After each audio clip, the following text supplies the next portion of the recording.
Rencana Pelaksanaan Layanan, RPL, Bimbingan Klasikal. Materi yang akan dibahas adalah bijak menggunakan media sosial dan gadget. Halo teman-teman, perkenalkan nama saya Soleh Nur Hidayah dengan NIM 857599762. Mata pelajaran Bimbingan Konseling.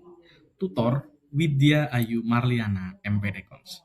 Nah, pada kesempatan kali ini seperti yang dijelaskan di awal tadi, kita akan melaksanakan rencana pelaksanaan layanan atau RPL bimbingan konseling dengan materi bijak bermedia sosial dan gadget. Oke, kita lihat dulu untuk capaian layanan pada kesempatan kali ini adalah peserta didik mampu memahami manfaat dan risiko penggunaan media sosial serta gadget, serta menerapkan penggunaan yang sehat, aman, dan bertanggung jawab. Nah, tujuan layanannya yaitu setelah mengikuti layanan, peserta didik diharapkan dapat yang pertama, menjelaskan manfaat media sosial dan gadget. Yang kedua, mengidentifikasi dampak positif dan negatif penggunaan gadget.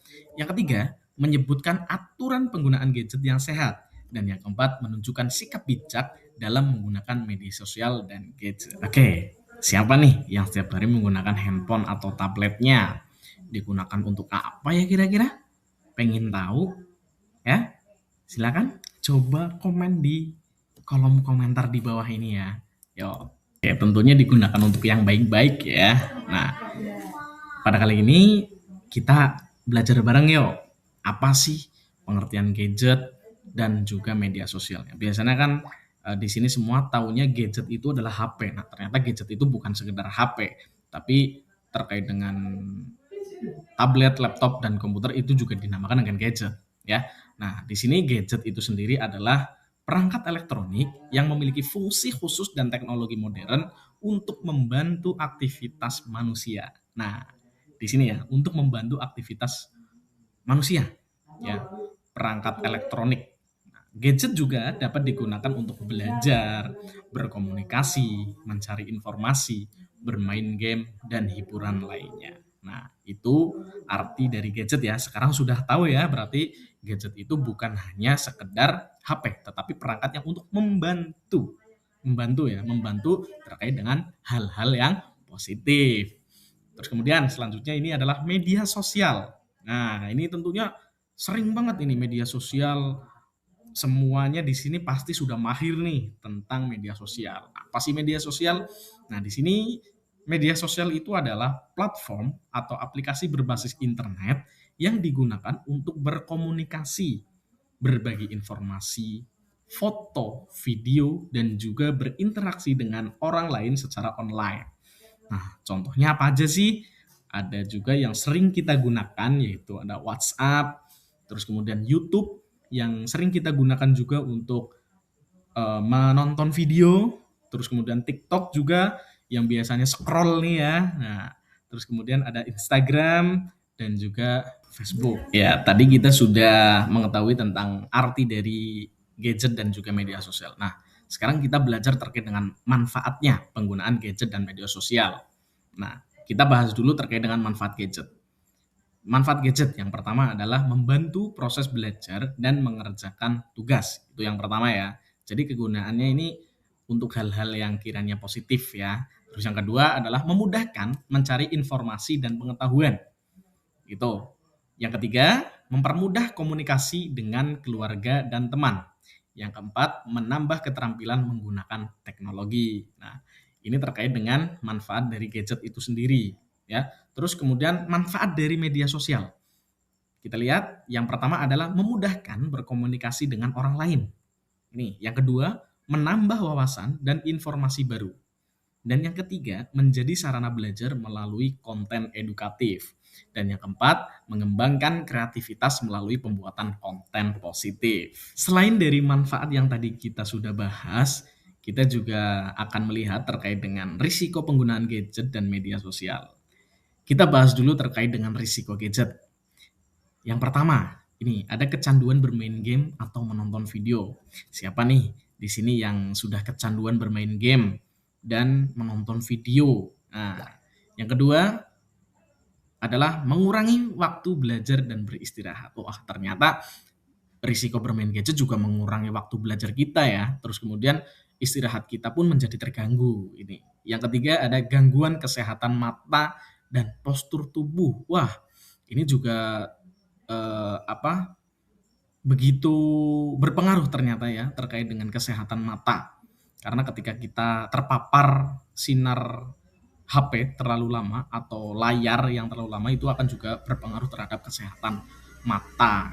Terus juga postur tubuh ini ya apabila bermain laptop terlalu lama ketika duduk ya, duduk terlalu lama membungkuk itu juga akan mempengaruhi postur tubuh kita. Dan yang keempat ini berkurangnya interaksi langsung dengan keluarga dan teman. Nah, ini jangan sampai ya kita malah kurang bersosialisasi dengan teman dan keluarga akibat dari kita terlalu asik bermain gadget. Yang kedua, ini adalah risiko media sosial. Yang pertama ada terpapar informasi atau konten yang tidak sesuai dengan usianya. Nah, ketika menggunakan media sosial yang berlebihan dan juga tanpa adanya filter atau menyaringnya, ini juga risiko terpapar informasi atau konten yang tidak sesuai dengan usianya, yakni usia untuk anak-anak. Yang kedua, menjadi korban perundungan atau bullying online. Nah, ini juga bullying bukan hanya terjadi hanya di dunia nyata, tetapi juga di dunia maya, seperti dengan mereka yang tidak bertanggung jawab, berkomentar yang mengarah kepada hal-hal negatif itu atau menyerang pribadi dirinya. Yang ketiga, penyalahgunaan data pribadi. Nah, yang keempat ada mudah percaya pada berita bohong atau hoax. Nah, ini juga menjadi suatu hal yang berbahaya ya. Jadi ini risiko-risiko yang kiranya kita harus kenali dan juga tidak mudah terpengaruh dengan semua itu. Sekarang coba anak-anak bandingkan. Nah, yang pertama ini Andi bermain game selama 5 jam sehingga lupa mengerjakan PR. Nah, yang kedua ada si Siti. Siti menggunakan internet untuk mencari materi pelajaran.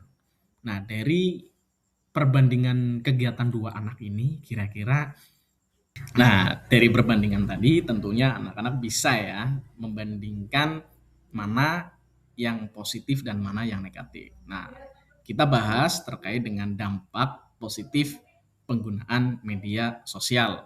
Nanti kita juga bahas terkait dengan dampak negatifnya nih.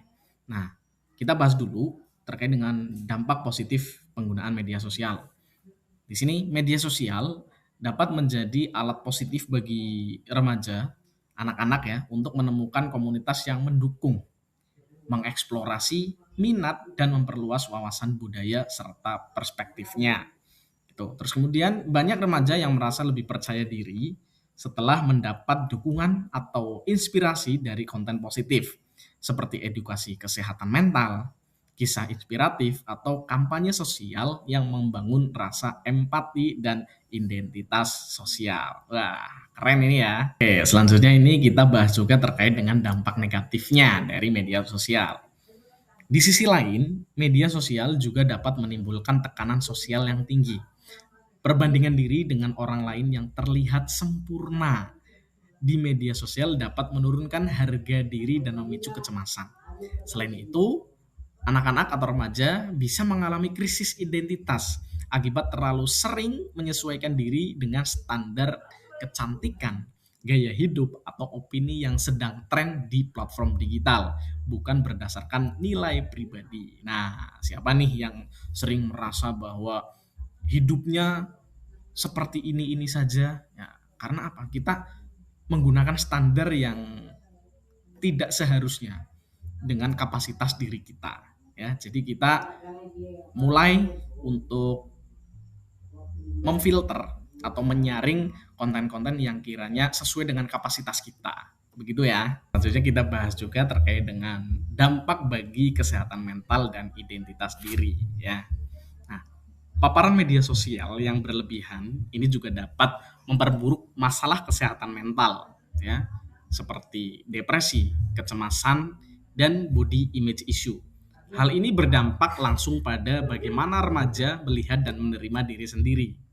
Nah, selanjutnya terkait dengan identitas diri yang seharusnya dibangun atas dasar penerimaan dan penghargaan terhadap diri sendiri, bukan berdasarkan filter pengeditan foto atau jumlah komentar di dunia maya ini ya. Nah, terkait dengan pengeditan foto dan filter visual ini ya, memang bagus untuk estetika konten atau juga agar terlihat bagus di dunia maya. Namun, jika kita sampai tidak berani berkaca tanpa filter tersebut, ya, kenyataan di diri kita tersebut, artinya kita sedang mengalami suatu krisis identitas. Ya, kita menciptakan sosok yang sempurna di media sosial yang sebenarnya asing bagi diri kita sendiri.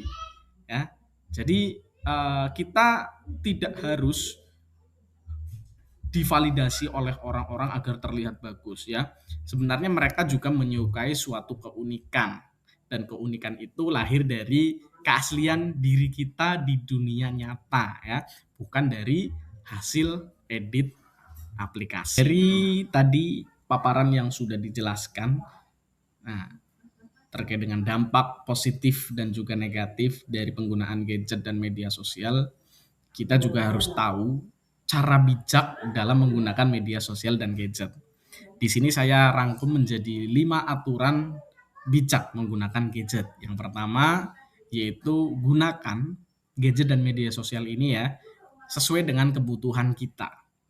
Yang kedua, batasi waktu penggunaan gadget dan juga media sosial. Ketiga, jangan membuka konten yang tidak sesuai usia. Ya, apabila itu muncul tanpa kita cari, ya paling tidak kita skip saja, ya kita skip. Ketika itu kontennya kiranya berbau hal yang negatif, gitu ya. Nah, yang keempat, jangan membagikan data pribadi. Ini ya, yang paling penting ini juga nih, jangan membagikan data pribadi kita. Takutnya itu akan digunakan untuk hal-hal yang tidak baik bagi orang-orang yang tidak bertanggung jawab. Dan yang kelima, dahulukan belajar, ibadah, dan bermain bersama teman dibanding kita asik sendiri dengan gadget dan media sosial kita. Oke ya. Nah, membangun identitas diri ini juga bisa dilakukan di luar dunia digital ya, seperti melalui hobi, kegiatan sosial, atau komunitas di dunia nyata yang membentuk kepribadian dengan lebih utuh dan juga jujur. Nah, ini cara bijak ya menggunakan media sosial dan gadget. Jadi boleh menggunakan media sosial dan juga gadget, tetapi ke arah yang lebih positif. Tentunya dengan gadget dan media sosial ini juga kita bisa membangun diri kita untuk lebih utuh dan juga lebih jujur. Tentunya asal digunakan dengan hal yang baik. Gitu ya. Nah, ini juga ada terkait dengan peran orang tua dan sekolah. Orang tua dan sekolah memiliki peran penting dalam membimbing anak-anaknya untuk menggunakan media sosial secara bijak. Komunikasi terbuka dan edukasi tentang literasi digital sangat dibutuhkan. Dengan dukungan lingkungan yang sangat sehat, remaja akan mampu menjadikan media sosial sebagai alat pengembangan diri, bukan sumber tekanan atau krisis identitas. Kesimpulannya, media sosial memberikan peluang besar bagi anak-anak untuk membentuk identitas diri, namun juga membawa risiko jika tidak digunakan dengan bijak. Kesadaran diri dan dukungan sosial menjadi kunci. Identitas di usianya idealnya dibentuk dari proses refleksi dan pengalaman nyata, bukan hanya dari pantulan dunia maya.